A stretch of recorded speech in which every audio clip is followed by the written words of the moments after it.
Tout commence par le Big Bang, les galaxies et les étoiles naissent, puis meurent. Puis c'est au tour des planètes, certaines sont détruites par des météorites, et d'autres sont secouées par des tempêtes, donc leur planétaire. Nous observerons aussi leurs lunes, et leurs particularités. Nous verrons des astéroïdes, puis nous nous éloignerons du système solaire, pour observer les comètes. Mais nous découvrirons aussi les étoiles, puis les planètes plus lointaines. Pour finir, nous observerons les confins de l'univers, et nous vous ferons découvrir les paradoxes, et les objets les plus étranges de l'univers. Voici Vénus, la planète voilée. Vénus étouffant dans ses nuages toxiques. Vénus sculptée par ses volcans. Vénus est un vrai mystère. Elle tourne sur elle-même en 243 jours, alors que ses nuages font le tour en moins de 4 jours. Vénus fait à peu près la même taille que la Terre, mais elles n'ont rien de commun. Là, on croit voir Vénus effectuer sa rotation à reculons, mais c'est faux, elle effectue bien sa rotation normalement.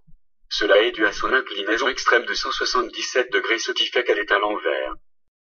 Dans les années 60, les radars dévoilent la surface de Vénus, les scientifiques ont leurs premières images du territoire vénusien. En 1966, l'Union soviétique lance plusieurs sondes pour Vénus, certaines se sont écrasées, mais une a réussi à prendre ces images. Ces photos sont envoyées sur Terre avant que l'appareil soit entièrement calciné, car sur Vénus même les machines ne peuvent survivre. En 1990, les États-Unis lancent la sonde Magellan qui survole Vénus et prend des photos en masse de la surface de la planète.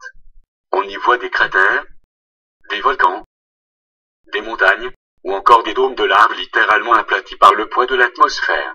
L'intérieur de Vénus est identique à celui de la Terre, même croûte, même manteau, et même noyau. Mais à la différence de la Terre, il n'y a pas de plomb fondu, en dehors du noyau. De ce fait, Vénus n'a pratiquement pas de champ magnétique. L'atmosphère de Vénus est composée d'acide sulfurique et empêche la lumière du Soleil de passer. Seulement 20% de cette lumière arrive à passer. Mars, la Terre, et Vénus sont les seules planètes de la zone habitable dans le système solaire. Vénus se trouve à l'extrême limite de cette zone, alors pourquoi n'y trouve-t-on pas de l'eau, ou même de la vie? Certains pensent que Vénus, étant trop proche du Soleil, se serait réchauffée, le dioxyde de carbone relâché par les océans, l'atmosphère se serait épaissie, et la chaleur ne pouvant plus s'échapper, aurait créé un irréversible effet de serre.